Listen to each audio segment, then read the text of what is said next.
Right, brilliant. This is live. So Howard, we have worked behind the scenes to make sure the technological side of things is going to go smoothly. Obviously, you are live. Please not swear unless it's contextual. And essentially, thank you to everyone who is sort of ready to watch this tonight, really.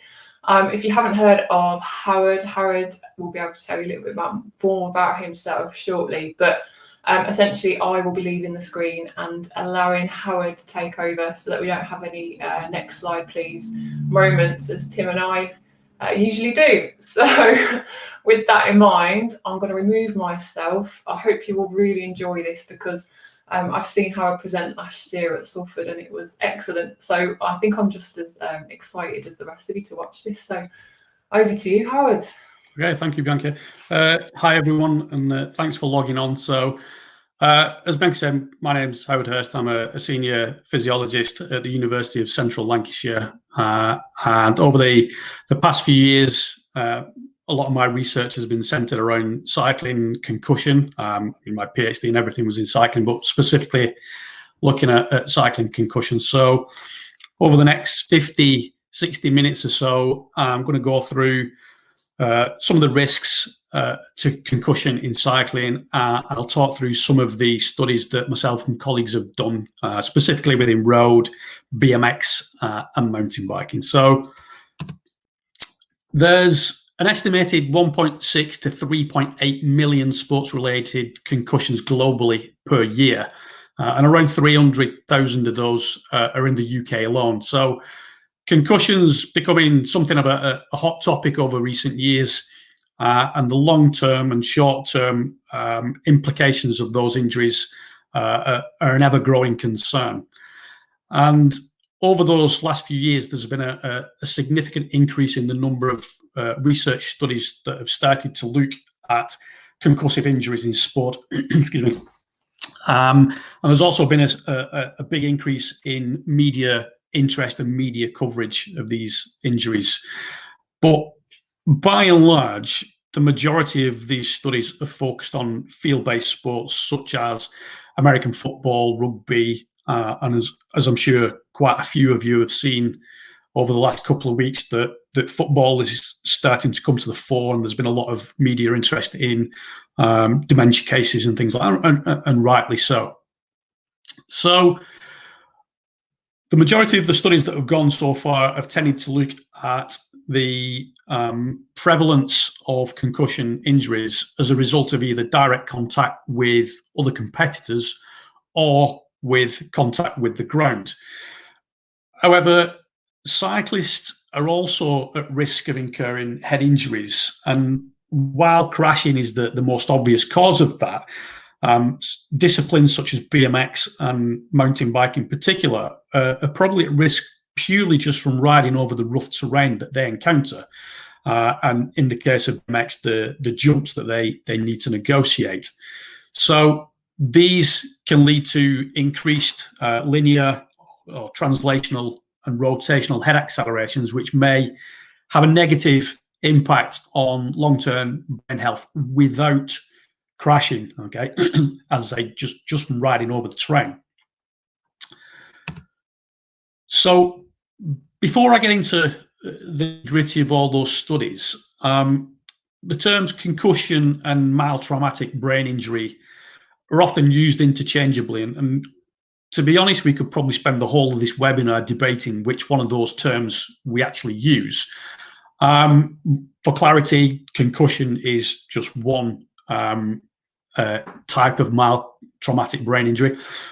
But regardless of which term we're using, both are the result of direct blows to either the head, the neck, or the body, causing impulsive forces to be transmitted to the brain and causing the brain to shake inside the skull. Now, there's been a number of different studies that have tried to determine if there's a minimum threshold above which will cause a concussion or a TBI.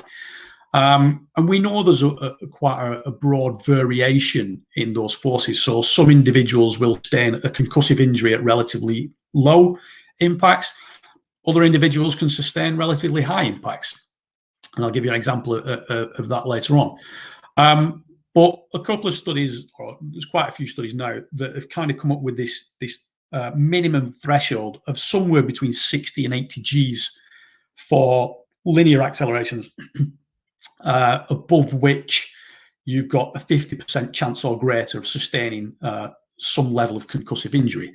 And similarly for rotational accelerations, which we know are more implicated in concussive injuries, then the lower threshold has been deemed to be around 5,900 to 6,500 rads per second squared. So in addition to that, back in 2004, there was a study on American football by Zhang and colleagues, and they simulated a number of head impacts from American football using hybrid 3 crash test dummy head. And they suggested that if you sustain a head impact that's greater than 82 Gs linear, or more than 6,000 rads rotational, and or the impact duration was less than 10 milliseconds, then you actually had a 50% chance or greater of developing some level of permanent brain injury. So that's pretty scary, okay? And whilst we know more about concussion now as a result of the research that's been done so far, and we're reasonably clued up as to how to manage it, what we're less knowledgeable about is the effects of subconcussive loads. So impacts that don't cause concussion and can't necessarily be picked up by concussion screening assessments. So how they affect long-term cognitive function and brain health, and the potential for development of neurodegenerative diseases such as chronic traumatic encephalopathy and dementia and things like that.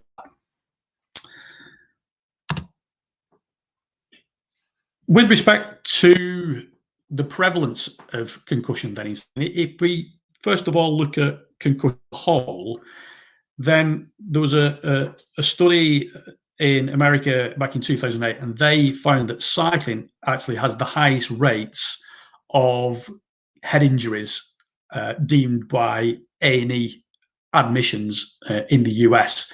And it's also the third highest, as the third highest concussion rates for children under the age of 14.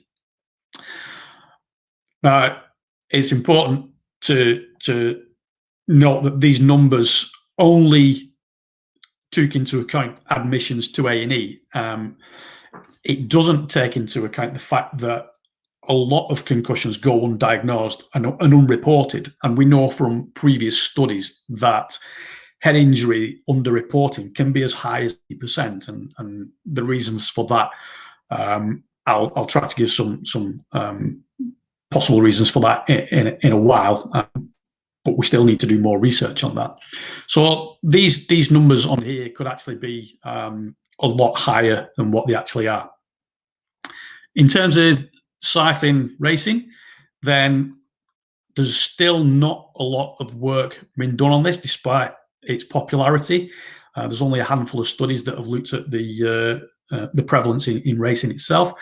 And that's been reported to be somewhere between 1.3 and 13%. And there was a study done over an 8-year period at the Tour de France, which found that concussions accounted for around 2% of all. Now, that might not seem particularly high, but we need to bear in mind that crashing at 40 plus miles an hour on a bike may be very different to suffering a concussion in, say, football or rugby or something like that. At the minute, we still don't know a huge amount about the magnitude of these injuries in cycling. For example, is a concussion in cycling worse than a concussion in rugby or football or whatever? Do the symptoms last longer? Certainly from a short-term perspective, but also the more long-term perspective, we don't know how that affects brain health over a number of years. So I think there's still a lot of work to be done there. And to an extent, I think the lack of research in this area may in part be attributed to a lack of universally agreed protocols on how we monitor and how we manage head injuries in cycling. And I know this is something that other researchers, such as Neil Heron and colleagues, alluded to in a recent paper they published, which suggested there needs to be a consensus meeting with cycling's governing bodies to determine a universally agreed method of reporting and monitoring these injuries. I think, in part, the lack of policy in cycling hasn't been helped or isn't helped to a degree by the unique circumstances that cycling poses when compared to field-based sports. So, first of all, there tends to be a lack of coverage. If we look at football as an example, it's played in an enclosed area, multiple cameras all around the stadium. There's the referee on the pitch you can see. There's linesmen, there's video referees. It's highly unlikely that any concussion injuries are going to be missed. Conversely, if we look at cycling, it takes place over many kilometres. So there could be as much as 20 kilometres from the head of the race to the back of the race. And by and large, TV coverage is still relatively poor unless it's World Tour pro-continental level races.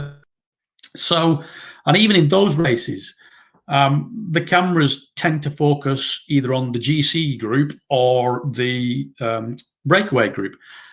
So if a rider has an injury further back and it's not picked up by the cameras or there's no medics nearby, then the chances are those athletes may willingly not disclose those injuries. They're not going to go up to the team car or whatever and say, I've just had a knock on the head.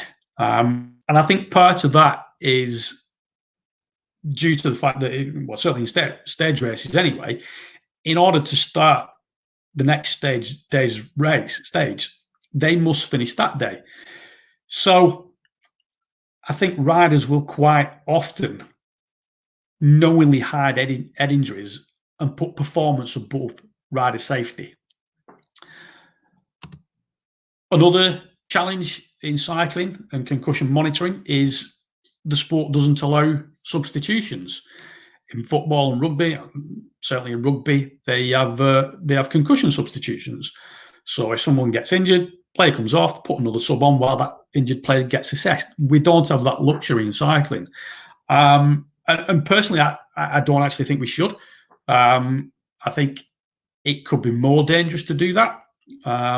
Certainly, if you've had a rider who's been sat in the back of the car for several hours and a teammate gets injured and they decide to do assessment and throw him into the race, to my mind, that's potentially even more dangerous because you're throwing a rider who's not warmed up, who's not got a couple of hours riding in the legs, straight into the thick of things, and potentially that could cause more accidents. I know there's been talk on social media and things like that about if a rider gets pulled, teams should be allowed to put a substitute rider in the day after. But again, I think that's problematic. For example, let's say it's a Grand Tour and a rider has a concussion injury and gets pulled out of the race in the last week, and then you suddenly put a rider in who's not got 2 weeks of hard racing in the legs. That potentially could give an unfair advantage to that team because they've got a fresh rider who can potentially do a greater share of the work. So, for me personally, I don't think allowing substitutions is a realistic option when it comes to addressing concussion in cycling. And then another issue is who actually makes the decisions to stop or remove a rider from the race. This issue came up a couple of years ago at the Tour of California, and I'll show you a short clip of that in a second. But if we quickly look at the UCI regulations, In the medical regs, it clearly states all those in the presence of a rider, and in particular doctors and paramedical assistants, shall be watchful for riders showing symptoms of concussion. I think watchful, in my opinion, is a rather vague term, and I think the UCI probably need to make that clearer as to who does and who doesn't have the right to pull a rider from a race. It's never going to be a popular decision, but ultimately, I think there has to be a cultural change, and we need to start putting riders' safety first. But with respect to pulling riders from a race, the next regulation clearly says any rider with a suspected concussion should immediately be removed from competition or training and urgently assessed medically. How many times have we seen riders crash and be allowed to get on? And we only have to look at this season, and every Grand Tour this year has provided examples of where this rule clearly isn't being adhered to. So we first saw Romain Bardet in the Tour de France, and who was clearly concussive or showing signs of concussion, and allowed to ride on. And then only in the last couple of weeks, we've had Hector Saez in the Vuelta and Peter Weening at the Giro. Again, both riders suffering heavy blows to the head and being allowed to continue seemingly minimum assessment being conducted. And certainly in the case of the Peter Weening incident, I was watching that on telly, and the medical director came over and really didn't appear to do a huge amount at all, other than quickly follow my fingers and, yeah, you look all right, on you go. That was it. So these rules clearly aren't being followed. And as far as assessments go, there's been a couple of reviews recently that have stated that the UCI recommend the use of the SCAT-5 assessment tool, so the Sports Concussion Assessment Tool 5. And they do allude to the fact that assessment tool needs mending. It needs to be more cycling specific. But that aside, if you go onto the UCI's website and you look at the most or the last updated publication of the rules, and I checked this yesterday, that was March this year, where it was last updated. They are still referring to the SCAT-3. This is a document that's publicly available to anybody who goes onto the website, but they're still saying we need to use the SCAT-3. That's several years old now. Additionally, the medical regs is a 45-page document. Within the whole of that 45 pages, there is only half a page actually dedicated to concussion management. Yet, if you look at the very next section, section 6, there are 4.5 pages dedicated to the use of tramadol. So, whilst the likes of myself and other research groups and several national bodies, and I know a couple of individual teams are trying to do a lot to address these issues of concussion, I think the lack of updates and clarity on policy from the UCI's side shows just how far they are behind other sports when it comes to concussion management. Okay, so that's a little bit of background to prevalence of concussion in cycling and some of the issues that we face when it comes to trying to manage cycling. I want to now go on to concussion knowledge and attitudes and some of the research that myself and colleagues have done in that area. But before I do that, I want to play these two very quick clips, and I'm sure some of you have probably seen these before, but I think they highlight a number of points that I made on the last slide. So just bear with me 1 second. Oh, who went down? That's Tom's. Oh man, he went down hardball. Yep. I can't understand it. Oh no. No, he should not be getting back on the bike. Well, and he doesn't need to be there because the rest of the group are going to be coming around that corner quite shortly.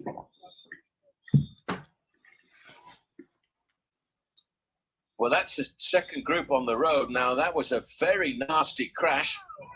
And he seems to be a little bit lost. It's a neutral service, and I really don't think they should be putting him back on his machine. Well, that was it. That was no.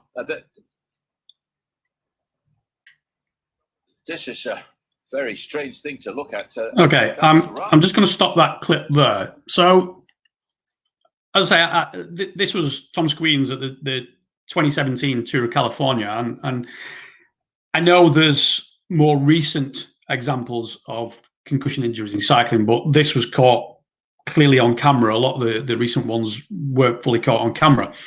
But I think this clip also highlights a couple of points. So firstly, I think it's pretty clear he should never have been allowed to get back on his bike. And there's a lot of discussion on social media around the time as to whether he should or shouldn't have been helped back onto his bike by the cameraman and the neutral service rider. And the commentators allude to that themselves.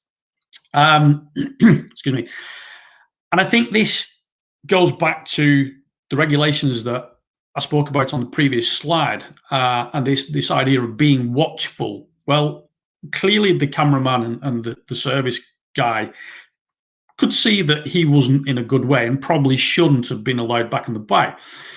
But were they right to help him back on? Personally, I think it's pretty clear they shouldn't have done. But from their perspective, that's a difficult decision to make because they've not been told whether they have the right to pull that rider out of the race or not. And I think this goes back to that watchful wording of the previous regulations. In my opinion, I think it should be mandatory that everybody on a race, mechanics, soigneurs, directors, cameramen, everybody should be made to do some formal concussion education or some concussion certification before they're allowed to work on the race. And they should have the right to pull the rider or at least hold the rider there until medical assistance arrives. No questions. I think the second thing that's clear from this first video is it highlights the dangers that concussed riders not only pose to themselves, but also pose to other riders. I mean, you could see how quickly those other riders were coming up. They were probably doing 50, maybe 60 kilometers an hour. If he'd have gone into them and knocked them flying, that situation could have been a whole lot worse because we'd have been looking at potentially multiple concussions as well as other injuries. And we know that medical services on these races aren't always at the scene. And in this particular case, he was allowed to ride on for the best part of 15, 20 minutes before his team car got to him and he got assistance. And he was subsequently pulled from the race. So it could have been a whole lot worse. Another issue, and I'm not really going to go into this in any detail in this talk, is second concussion syndrome, which, while rare, is an often fatal condition resulting from rapid excess swelling in the brain. And that occurs when an athlete or an individual suffers a second concussion before the first one has resolved itself. I think this is a good example of where there's a risk of that. And thankfully, I'm not aware of any cases of second concussion syndrome in cycling. But clearly, we have a rider here who's suffered a concussion, who's allowed to get back on and ride for another 15, 20 minutes, during which time he could have easily fallen off and had another blow to the head. I mean, you could see it going around the corner. He was in the gutter and he did nearly come off again. So there is a clear danger of that occurring. So yeah, I mean, it's not nice to watch, but I think it highlights a couple of the issues that I mentioned on the previous slide. I'm quickly going to play this second clip of this. This is the same guy being interviewed about that crash a while later. So in 2017, you probably had the worst moment of your Tour of California career. You had very, well, from the TV cameras, it looked like a horrific crash. Could you remember anything of it? Because it seemed like you were concussed at the time, and I'm surprised none of the cameramen actually grabbed you off the road. I mean, they have a job to do. They don't really focus on other things. The crash, obviously, yeah, it was pretty hard, but I feel like it was worse on TV than it actually was, but maybe not. I do remember everything up until the crash, but then, yeah, after the crash for like the next 10K, 15 minutes or so, 20 minutes, I don't remember anything. And then again, I had my memory back. So I don't really feel, I had no like psychological impact from it. And like even when we were in the hospital, like whatever, 5 hours, 4 hours later, no, not that long, 2 to 3 hours later, I was like, oh, let's see the crash video. Because I mean, I hadn't seen it and I didn't remember it. So I wanted to know what happened. Yeah, I mean, it was definitely a bad day, but at the same time, I had a pretty bad day also. Last time I did in California, on the Tahoe day, I was just, for some reason, I just had nothing in my legs. And that actually, in my memory, is a harder day than that crash. Okay, so watching that interview, there's a couple of things that strike me about his reaction to the crash. And firstly, the interviewer says he's surprised that the cameraman didn't pull him for the race, and his response was, "Well, they have a job to do," almost justifying that they didn't intervene. And I don't think that's right. I think yes, they have a job to do, but really, in that case, that was such a bad crash. I think they really should have done something. Secondly, he just seems completely unfazed by the whole thing. And to me, he was kind of smiling the whole way through that interview. And when he mentioned being in the hospital, he was very eager to see the crash, almost like, oh man, it's such a bad crash. I really got to see this. And again, it's kind of, it's not an uncommon trait in cyclists, if you like, and that's not just from road cycling. The same, you see the same in mountain biking when people have crashed. Oh, let me see the crash, like it's something cool.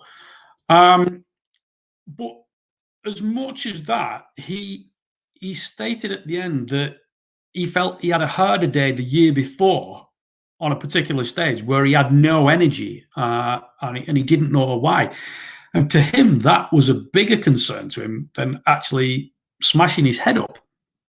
And as I say, these comments are not uncommon, and they exemplify many of the attitudes to concussion in cycling. And I think as much as awareness is improving, many cyclists still don't see the seriousness of head injuries and almost casually brush them off as an inevitable part of racing.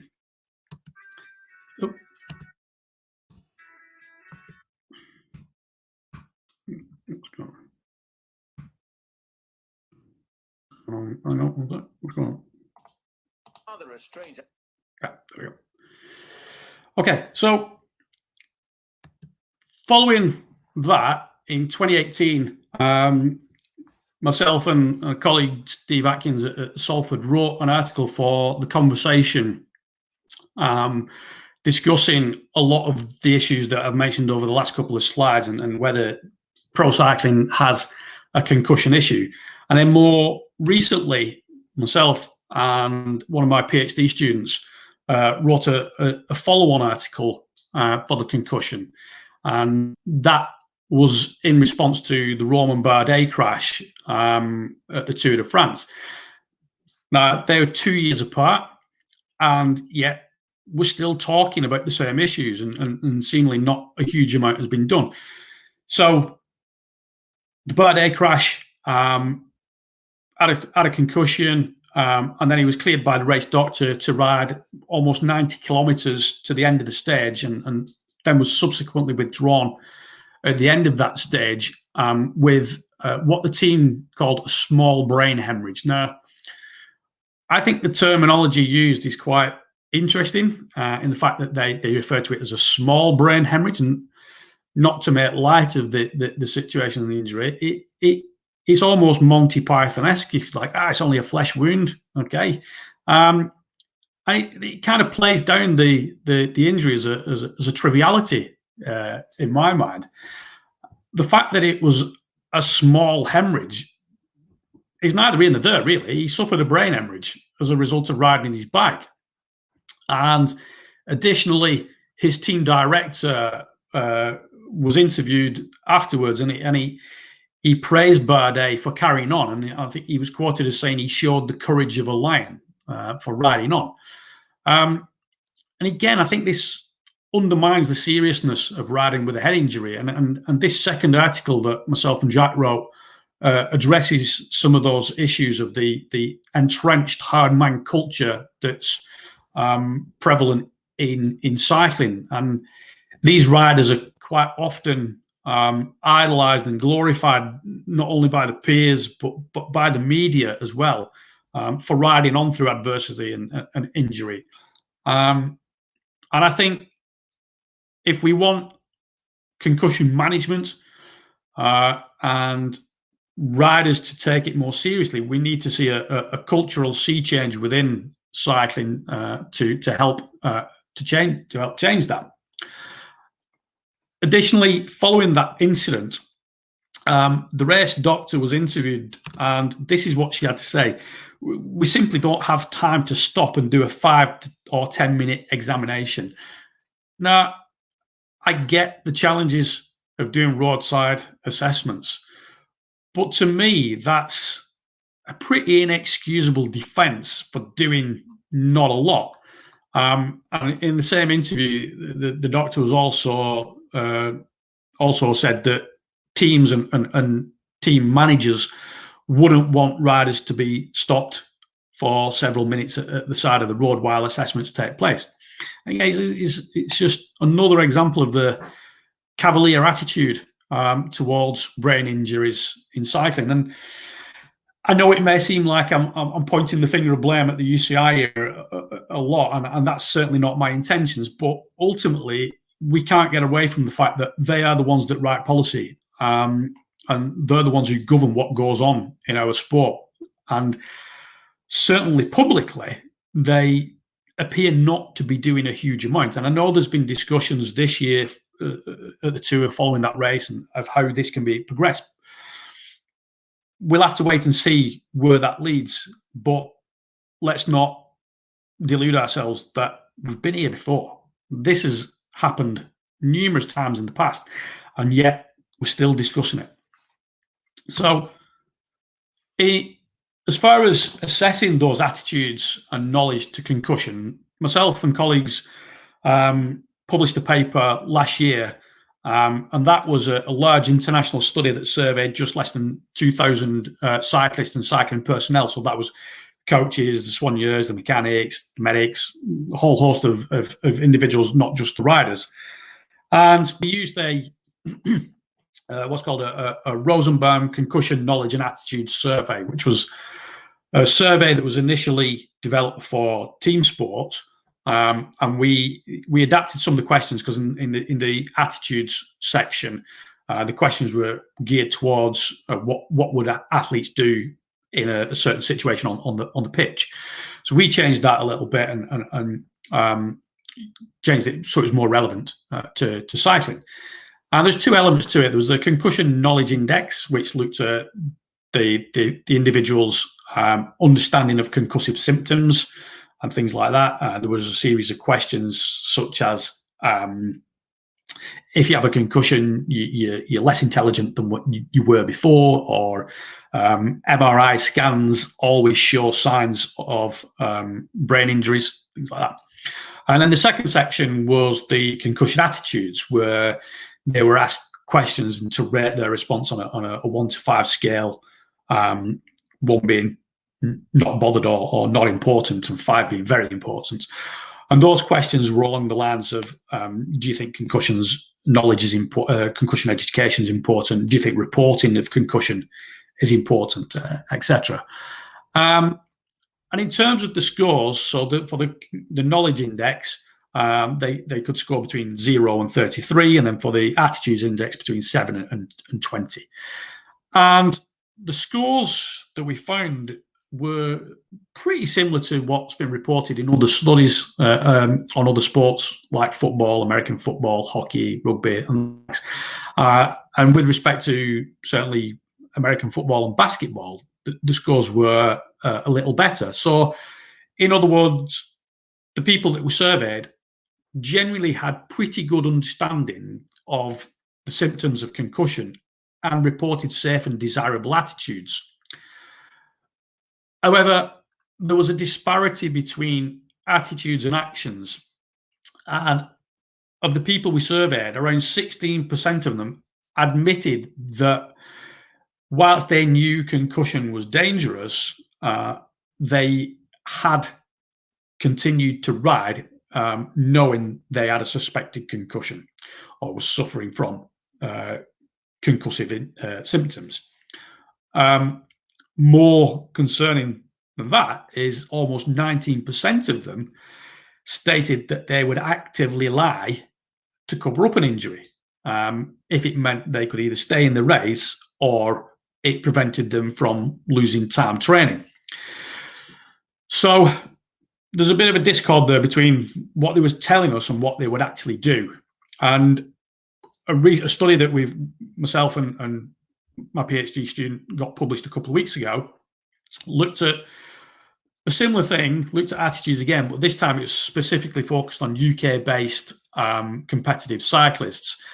And again, the concussion knowledge and the concussion attitudes responses came out very similar to what we'd found in the initial study. The concussion knowledge, the concussion attitude scores were on a different scale this time, purely because we added a couple of extra questions in, so the score they could get was actually to 75 this time. But the general trend was the same as what we'd found previously. But we also did a cohort analysis within this study, and we found that generally younger riders were less concerned about concussion injuries and brain injury, and elite level riders reported more dangerous attitudes towards concussion compared to lesser trained individuals. So this information is interesting because we can use that hopefully in the future to develop more targeted concussion education programs and direct it to the specific groups that need it more. The reasons why we found those attitudes towards concussion and the willingness to hide injuries are still yet to be determined. Studies haven't been done on that so far, but it's probably likely to be a combination of things such as fear of looking weak in front of their peers, which ties back into the macho culture that I mentioned before. Also, fear of not getting selected for races, and also the importance riders place on particular races. So, for example, if it was a particularly important event that was coming up, and they'd had a concussion injury, they may be more likely to report that. Whereas, if it was a championship race coming up, or there was selection to, say, a Grand Tour coming up, then they would probably be more likely to hide those issues. Okay, so that's road cycling. I want to move on to BMX now and head accelerations in youth riders and the effect that helmets potentially have on those head impacts. So it's not just road riding that poses a risk. BMX maybe BMX riders may be at risk of sustaining head injuries as well. And this study kind of came about from general observations from myself, just going watching races with friends who had young kids who raced. And it kind of struck me that there was a lot of these really young kids racing. They had big helmets on, full face helmets, which is mandatory. They have to wear full face helmets.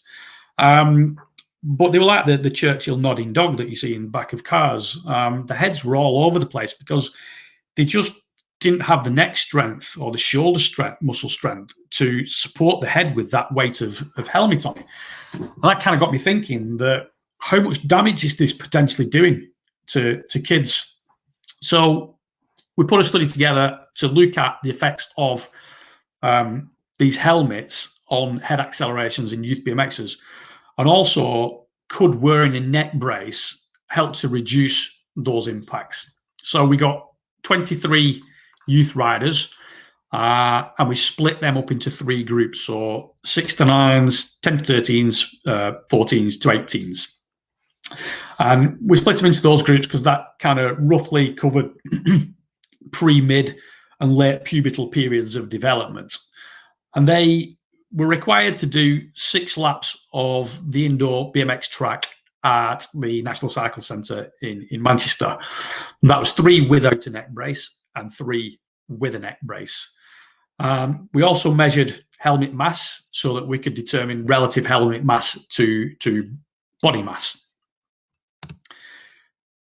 So in order to determine accelerations, head impacts, we used a small accelerometer that went just behind the ear, and that had been previously validated in other studies, and that allowed us to measure the number of accelerations, the magnitude of both linear and translational and rotational accelerations in G and rads per second squared respectively, and also the duration of those accelerations. So we set the sensors to a minimum of 5G threshold. So anything below 5Gs, we didn't include in the sample, because we know just walking around that it triggers the sensor, and the impacts of that magnitude aren't going to have any bearing on concussion. So anything below 5Gs, we eliminated. And similarly, the sensors have been validated up to 160 Gs. So anything above that, theoretically, they could measure higher. But we cropped out anything over 160 Gs as well. In terms of the helmet mass, the average helmet mass was just over 1.15 kilograms. So they're not light. So in terms of the results then, firstly, we found there was no significant difference on reducing, neck braces had no significant impact on reducing the severity of head accelerations, either translational or rotational in any of the groups. However, they did significantly reduce the number of accelerations across all groups.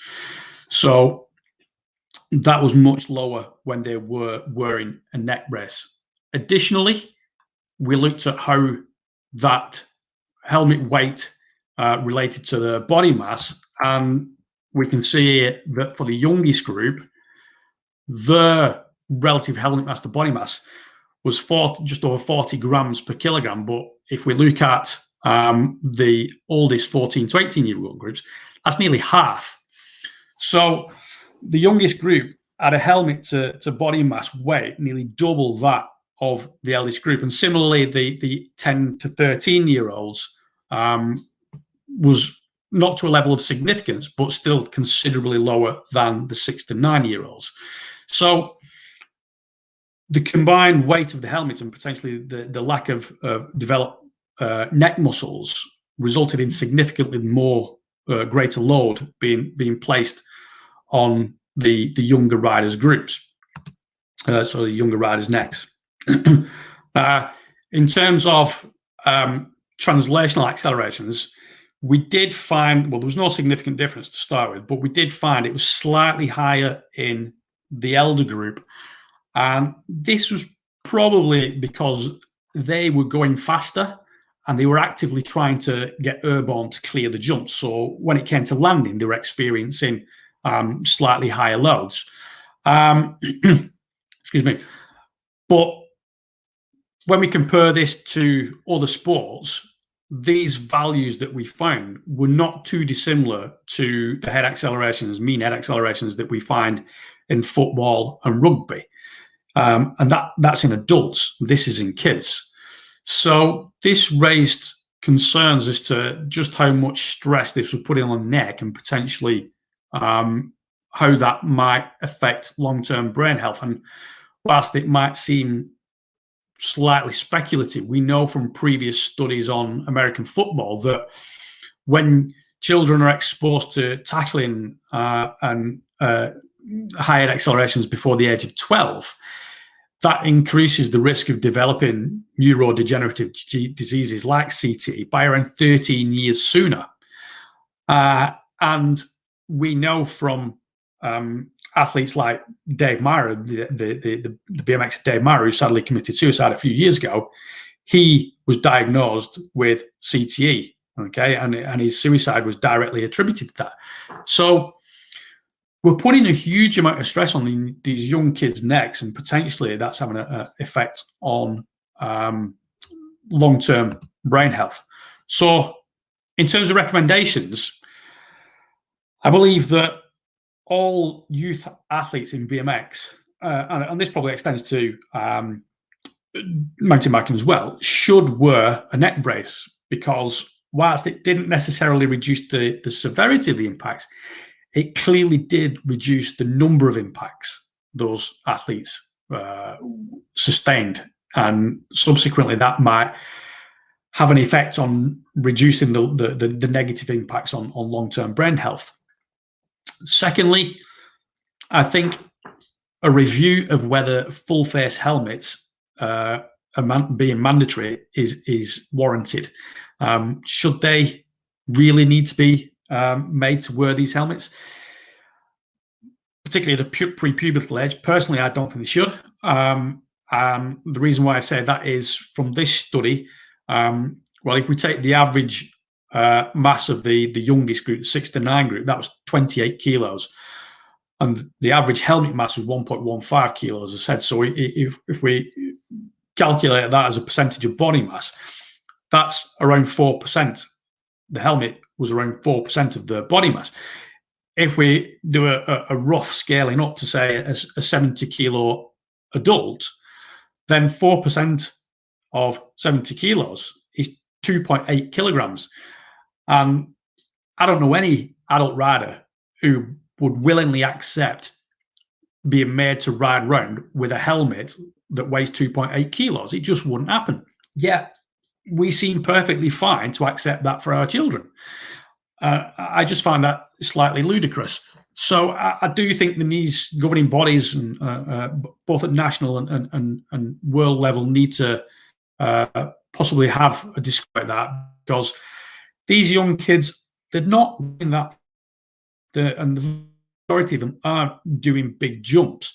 So the benefits of wearing a full face helmet and the potential for reducing facial injuries may be being offset by the potential long-term damage we're doing to brain health. And then lastly, whilst full face helmets are still mandatory in this age group, I think there should be some age-appropriate neck and shoulder strengthening work that is warranted. So it was, again, it's quite staggering, the loads that these young riders are being exposed to. Okay, moving on to downhill then. Despite downhill mountain biking being a popular sport, and its popularity is increasing every year, it's still a relatively under-researched activity. And what research has been done is generally looked more at the performance markers as opposed to the health and well-being markers. And I include myself in that, because most of my previous research has been on the performance side of downhill mountain biking. So, like BMX, we decided to look at what the head accelerations were in downhill and what the potential for sustaining brain injuries was within that sport. Again, in terms of epidemiological studies on concussion injuries in mountain, well, injuries in general, but particularly concussion in mountain biking, there's not a lot of studies out there, and what there is tend to be quite old now.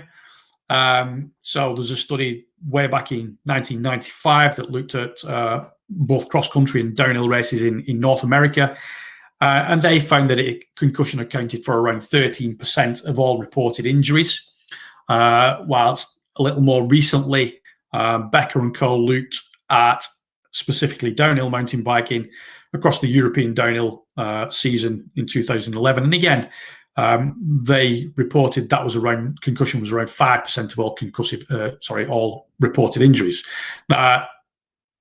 It should be noted that that was a self-report study. And again, going back to what we said previously about the lack of reporting. So whilst they reported 5%, the true number of concussive injuries in the sport may be a lot higher than that because athletes just aren't coming forward. But whilst relatively low rates, again, the rates are comparable to other gravity stroke extreme sports such as alpine skiing. So, excuse me. The aims of this study were firstly to determine what the magnitude of those loads were, the translational and rotational loads were, but also look at how different course profiles and different course design affected those accelerations. And we hypothesized that the loads would be a lot larger than what we'd previously reported for BMX, primarily because of the rougher nature of the terrain that they were riding over. So we took 16 male downhill riders of varying ability, and they range from amateur up to elite. And we asked them to perform two runs on two different courses. So we chose Fort William in Scotland and Rhydyfelin in North Wales as the two test courses. Reasons why we chose those is because they represented the longest and the shortest courses on the National Points Series, the 2017 National Downhill Series. But also the course profiles were very different. Fort William, although it's not particularly clear to see from these GPS maps, Fort William was very much a straight line down the mountain. Relatively, careful what I say because I'm sure any downhillers listening will argue with me, but a relatively less technical course than Rhydyfelin. It's deemed as one of the hardest courses, but technically it's not as challenging as Rhydyfelin, which was very much more tighter radius corners and a lot more switchbacks in it. So they were set up with the same accelerometers that we used in the BMX study. The only difference this time, we set the minimum threshold to 10 Gs just to account for the higher the body mass, so that when they were walking around, it didn't trigger. And as I say, we got them to do two timed runs, two runs during the time practice sessions on both courses. So over the two races, there was a total of 34 runs performed, 14 on the Fort William course, 20 on the Rhydyfelin course, and a total of 1,031 head impacts. Of all those impacts, there's 17% occurred on the Fort William course and 83% occurred on the Rhydyfelin course. So in terms of statistics, there was a significant difference in the mean number of impacts per rider on each course, and that was significantly more impacts per rider on the Rhydyfelin course.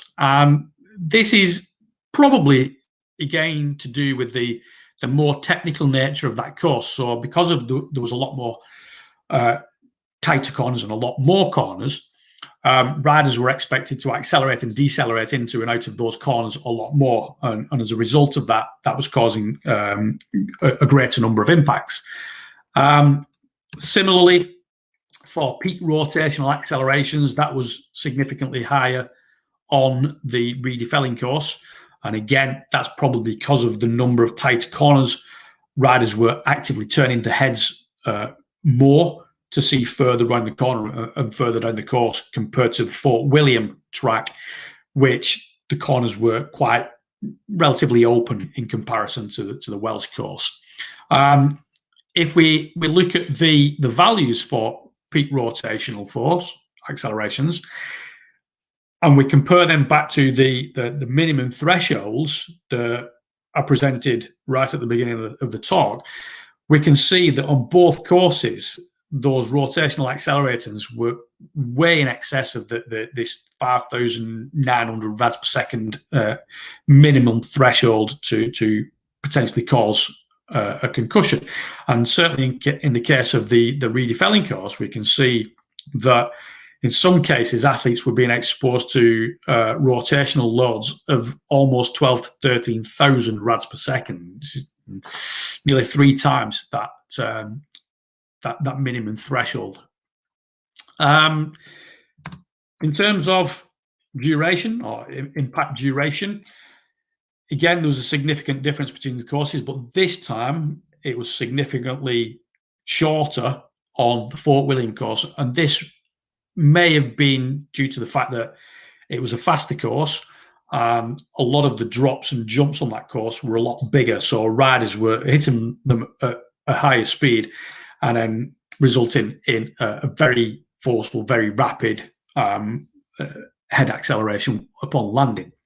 Now, that said, the highest peak translational accelerators were actually found on the Reedy-Felling course. And without the use of video footage or GPS, we can't determine exactly where on that course caused those higher impacts. Clearly there was a part of that course which resulted in these very high impacts, despite the fact that Fort William was a much faster course. Once we'd pooled all the data together from both courses, we did a frequency distribution to see where the majority of impacts lay in terms of force. So for translational accelerators, so head moving backwards and forwards, we found that the majority of accelerations were within the 10 to 20 and 20 to 30 G range, and of those, 66%, the greater percentage of them, was in the 10 to 20 G range. But again, if we use the lower proposed threshold of 5,900 rads per second squared of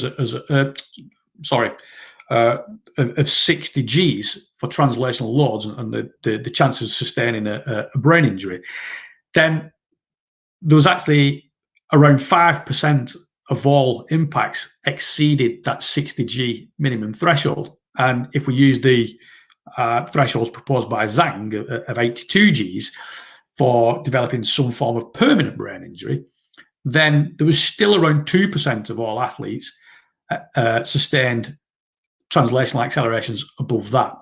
Now, in the course of our testing, we did have 2 crashes. One of them was still had the sensor on, and thankfully he was fine. He got up and he didn't suffer any adverse effects of that. But the sensor saturated out at 160 Gs. So what the true reading was, we don't know. Chances are it far exceeded that. The second person who crashed on the Fort William course, he'd actually just finished testing for us, and so he'd taken the sensor off, and he'd gone up to do another run. But as he came down, he came off and cracked his helmet clean in two, right in front of a marshal, I should add, who allowed him to get back up and ride on. But in order to crack a helmet, helmet has to withstand a minimum of 240 Gs. And in fact, for downhill helmets, the standards are a little more stringent. I think it's 270 or 280 Gs. So to actually crack that helmet, who knows what the true force of what that impact was. And as I say, he did it right in front of a marshal who literally just said, "Are you all right?" and let him go, which gets pretty crazy. It's also worth noting that while these mean translational accelerations on both courses were around 25 Gs, which is comparable to football and rugby, American football and rugby, these accelerations are purely from riding. Ignoring the two riders that came off, these are purely from riding, not from crashing. So just in the course of riding down those mountain tracks, every single rider we tested experienced at least one or two impacts in excess of 80 Gs, which is pretty scary thought. In terms of rotational accelerations, again, the vast majority of those fell between the 1,000 and 3,000 rads per second, but there was still around 8% of them that exceeded this minimum 5,900 rads per second threshold.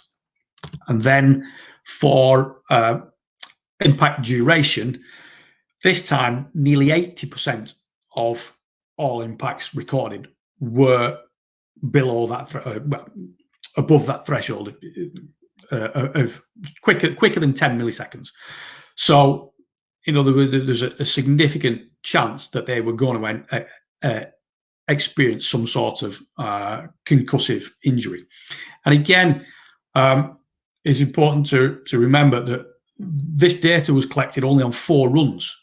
And over a normal race weekend, riders would typically do anywhere between 15 and 20 runs, if not more. So the true number of head impacts that they would have been exposed to over the whole course of the race weekends is staggering. And then if you multiply that out by the whole season, then we start to get a picture of just how many head impacts of these magnitudes, these high magnitudes, these riders have been exposed to on a weekly basis. This graph is just an image of the distribution of those forces from one of the riders from both courses. So we can see on the Fort William course, the forces were by and large in a more linear direction head-on. And whereas on the Reedy Felling course, it was a lot more, the forces were a lot more widely distributed. So again, probably reflects the more technical nature and the twisty, turny nature of that course. Okay, so just to finish up then, I'm quickly going to discuss our latest study that we've just had accepted ahead of publication in the Journal of Science and Cycling. And this is on how those downhill runs potentially affect cognitive function. So following the previous study, we now had a better idea of just what the scale of those head impacts were when competing in downhill mountain biking. But we still didn't understand how these subconcussive impacts, because none of them sustained a concussion in the course of the testing. So how do these subconcussive impacts actually potentially affect cognitive function? And that was unclear. So we took 23 participants, 7 elite male downhill riders, and they formed a field group who performed 4 runs of a purpose-built national standard downhill course down in South Wales. We had 8 sports science students who formed a lab group, and then 8 students who formed a control group. So, as I say, the downhill group, the field group, they did 4 runs of the purpose-built track, and the mean run time was, I think, just over 179 seconds. And the lab group, they performed an intermittent sprint test that was designed to try and replicate the intervals that the riders were experiencing out in the field. Now, this sprint protocol was something that I designed many years ago when I was doing my master's degree. But essentially, it was a series of maximal effort sprints between 5 and 15 seconds and interspersed with similar duration rest periods. And the idea was that was to try to stimulate the same amount of fatigue as the field-based group were being exposed to. And again, that was 180 seconds, and they did that 4 times as well in the lab.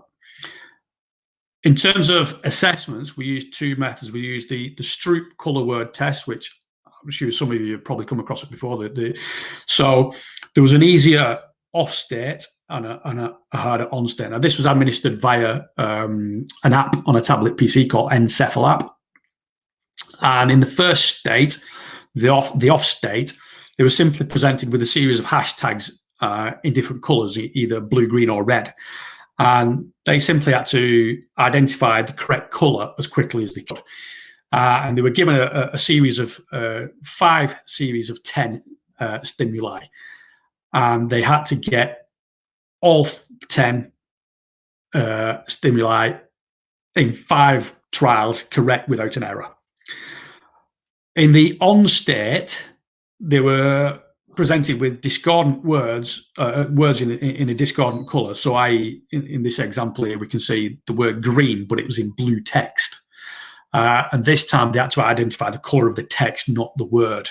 And again, they had 5 sets of 10 trials to do. So that was used to measure psychomotor speed, cognitive flexibility, process accuracy. As well as that, we used the trails making test A and B. So the trails making test A is a series of numbers from 1 to 25. We used the paper-based method for this. We trialed it with an iPad app, but because the hands were sweaty, it caused problems when they were trailing the finger over the screen. We didn't have that same problem with a Stroop app because they were simply pressing the button. So the series of numbers 1 to 25, and they had to put the pen on number 1, and they had to draw a line between each number in sequence without making a mistake. If they did make a mistake, the clock carried on running, but they had to start back from the last point before they made that mistake. The B test is similar, only this time it went 1A, 2B, 3C, and so on. So that was used to assess orientation, concentration, visual, spatial capacity, and problem solving. So in terms of the protocol, we had a practice session starting there. All participants were sent a copy of the trails test to print out and practice beforehand. And also they were sent a link to the Encephal app that they could download on the phone. But on the day of the testing, they were also given a further test period. So they were allowed 3 tests, 3 practice runs of each of the tests, with the third one being used as the baseline measure. There was then a 2-hour rest period. That was primarily for the field group more than anything, to allow them times to get ready and set the bikes up and do whatever they needed to do and then get up to the top of the course. But we kept the same timings for the lab group and the control group as well. They then did the first effort. At the end of the first effort, they did the cognitive tests. Then there's a 15-minute rest. Again, the time it took for the riders in the field group to be shuttled back up to the top of the course. Did a second run, tested again. They then had a 1-hour break, and then we did the same in the afternoon. So all groups, including the control group, who literally just did the cognitive test, followed the same timings, so it was consistent between groups. In terms of the results then, with respect to the Stroop test, we found that there were no significant differences between the groups across the different time sessions. So we had, in terms of comparisons, we compared baseline against trial 1 after the first run and trial 4 at the end of the day. So there's no difference between the groups, but we did, however, find significant differences within the field group. They performed significantly slower in the easier Stroop off time test, off state test, sorry, in both trial 1 and trial 4 compared to baseline. They were around 15 and 12% slower, respectively. And we found pretty much the same results for the harder Stroop on state. Conversely, in the easier off state, the lab group was significantly quicker by around 6% in trial 4 compared to baseline, whereas the control group showed no differences across either state. So these results indicate that as a result of taking part in downhill mountain biking, at least temporarily, the rough terrain was probably likely enough was likely enough to induce impairments in psychomotor speed and cognitive flexibility. So their ability to switch between thinking about multiple concepts and multiple processes at once. So, for example, maybe dealing with what was happening directly in front of them, but also being able to switch between looking at what was happening 20 to 30 meters down the track. Conversely, the lab group improved performance over those trials. And again, this was necessarily unexpected because we know from previous studies like Chang and Etnia and co that high intensity aerobic type exercise can improve cognitive function. Similarly, for the number of attempts to complete the Stroop tests in both conditions without error, there was no significant differences in the off state in number of attempts for any of the groups, although as we can see that the field group did fare slightly worse, but not to a level of significance. But in the on state, the hardest state, there was a significant difference in the field group. So they required significantly more attempts to complete all 5 trials without making an error compared to the other 2 groups. So again, that indicated that cognitive flexibility may have been impaired, potentially as a result of those head impacts that the field-based riders were being exposed to. In terms of the Stroop off minus on time, that suggested that there was again a decrease in performance in the field group by around 19% compared to the other 2 groups.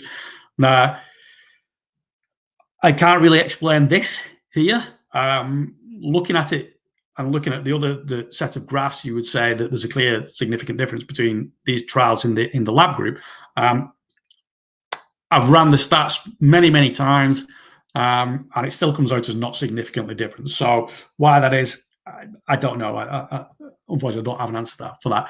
But the main thing was that the field group, again, fared far worse following the 4th trial at the end of the day compared to baseline.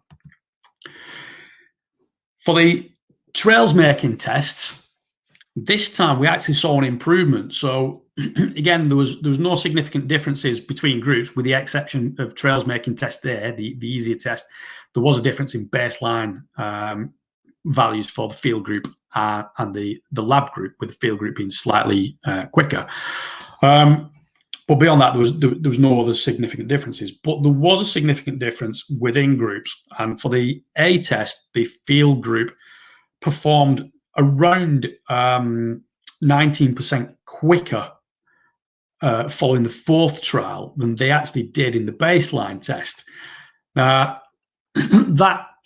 could have been simply a consequence of riding the same course over and over on the same day, and as a result, that improved concentration and orientation and simple reaction time.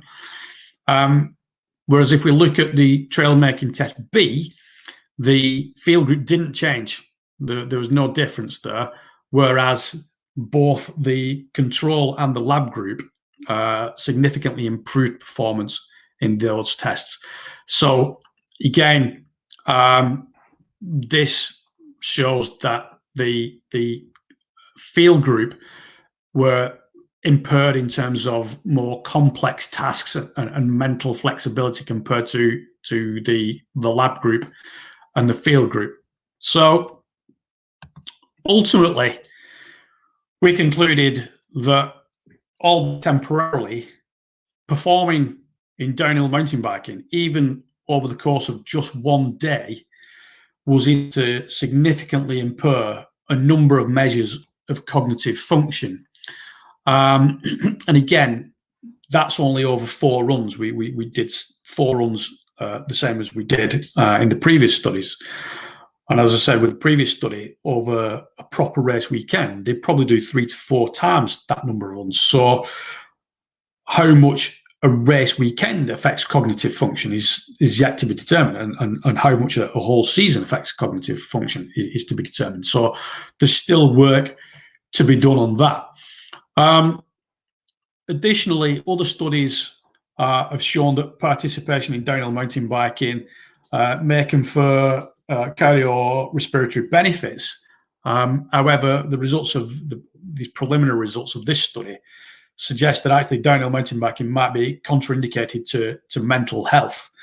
So, as I say, these are preliminary studies, and we accept that this was a relatively small sample size of elite riders.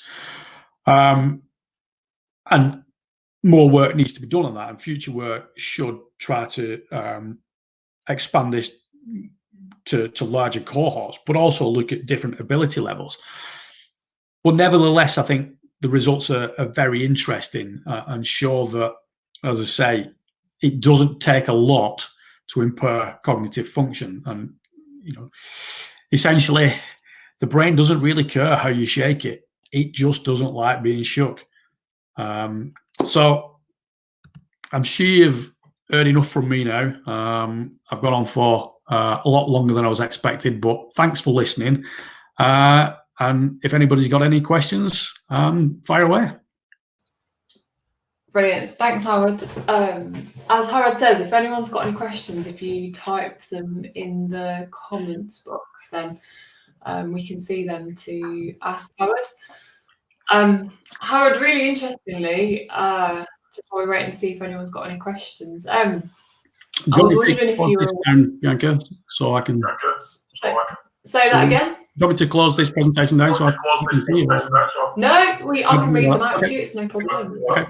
Are you aware of the PhD that British Cycling are running, looking at neck strength and concussion? Because I realise that's something that you flagged up in your research studies that requires further investigation. Yeah, I am aware of it. It's something that I've had discussions with people at British Cycling in the past, and they've obviously decided to run with that. They've put out a PhD with Coventry University, so it's going to be interesting to see what they find. I think if you look at other sports, I'm just going to turn my mic down. I think if you look at other sports such as motocross, there's clear evidence there that targeted neck strengthening work is beneficial for reducing head accelerations. The speeds that they're going at are very different to mountain biking and cycling as a whole. But, I think there's certainly merit in developing that neck strength work, and it'll be interesting to see what Coventry and British Cycling find. Brilliant. We've got James who's left a message here, and he said it's a boring possible answer to your stats. The Bonferroni post hoc test will often show non-significant if there is an overlap in the 95%, despite large differences. So I guess maybe a statistical alloy in James there. Yeah, I mean that's a fair point. I mean, one thing I should probably add, and I didn't put it on those slides, that we did calculate estimate of effect size as well, and they came out between 60 and 80%. So in other words, you can be between 60 and 80% confident that the results that we found were directly attributed to riding out in the field and most probably the head accelerations that those field-based riders were being exposed to, rather than fatigue, because they both groups were exposed to a similar level of fatigue.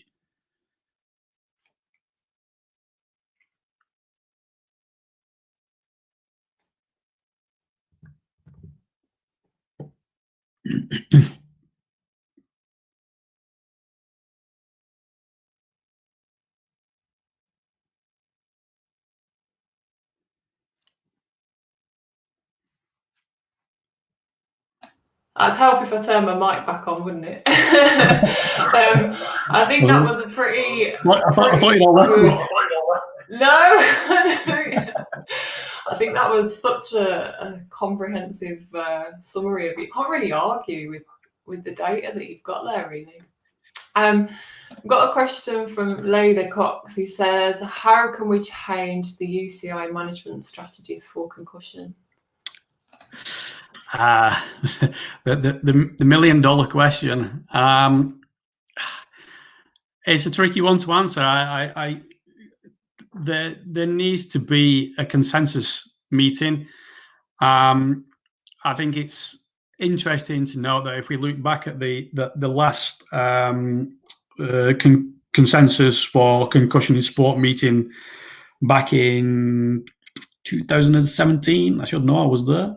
There was no representation from the UCI involved in coming up with that consensus statement. Now, I don't know whether they weren't invited or not, or whether they were invited and chose not to go. I don't know. I'm not privy to that information. But that aside, I think the UCI, the chief medical officers, national governing bodies, researchers like myself and other research groups need to try and get together and thrash this out, because it's something that's been going on for years. And if you just do a simple troll of the internet, you'll see there's articles back to 2010 questioning whether governing bodies are doing enough. And yet 10 years later, we're still sat here having the same discussions. How we can make the UCI sit up and listen, I don't know. All I can say is research groups like ours and some of the others, all we can do is carry on producing the research that we're doing and put it in front of them until they wake up and say, yeah, actually there is an issue here. Apology if that's not answered the question, but I don't think there's any simple answer to that question, unfortunately. Well, we've got a last one, Howard, because I realise we've taken up a lot of your time and we're very grateful for you giving it to us. It's actually from Tim. So this is something that's a little bit of a long-winded question, but he said there's a coach that's posted up about one of their athletes. He's a 17-year-old junior boy who recently got diagnosed with concussion following a crash in a race. They're now 8 weeks further down the line. And after 2 weeks of reintroducing riding slowly, things were looking good, but he had a hard session and basically had a headache during a steady endurance ride. So he's signed off school, but the doctors have said he can ride if he feels okay. And although he rode again today and he feels normal, he's just wondering about timeframes. I don't know if that's something that you've really come across, Howard, or if that's a little bit sort of beyond the research at the moment. Well, I think this partly highlights some of the issues that at the minute there isn't a universally agreed protocol for return to cycling, unlike what we've got in other sports. So rugby union's been very proactive in this, and they've got very clear return to play guidelines. They do differ slightly for adults and children, and typically it's kind of 24 hours per stage. It's kind of 6-stage process, typically a minimum of 24 hours per stage for adults, but 48 hours for children. But if the athlete in question is struggling again, then my suggestion would be take it back a step, rest again, wait till the symptoms subside, go and get further help, and try and get some more medical treatment, and then just gradually go through those processes again. But at best, at the minute, we can only really go for other sports and follow similar protocols to what they're doing. But it is another issue that needs to be addressed. And again, without trying to bash the world governing body, it's something that they don't seem to be keen to develop. But in terms of the athlete, I would certainly say go back and scale back on the exercise. If you're suffering again, scale back on the exercise, adopt a rest period, maybe a longer rest period this time. But again, it highlights the potential long-term effects of this condition, and it could be that he's suffering from post-concussion syndrome, which can last a lot longer than the initial concussion. I think it sounds sensible when this occurs to get a sport and exercise medicine consultant involved as well, to really take over the kind of process of that, really. Yeah, I think one of the challenges going to the doctors, just going to your GP, a lot of them aren't necessarily trained. Whilst they may have an understanding of concussion, they're not necessarily trained in how to deal with that, certainly in a sporting context, or give advice on how the athlete should manage that. So, yeah, I totally agree. I think a sports medical perspective is without question, a route to go down. Brilliant. I think on that note, that'd be a really good time to end this. Thank you so much, Howard, for giving up your time. It was a comprehensive take on everything. So hopefully there's some real big take-home messages from that for everyone. Yeah, excellent. And if anybody's out there doing any work like this, get in touch and we'll try and collaborate somewhere. Thanks everyone for listening, and we'll leave it there.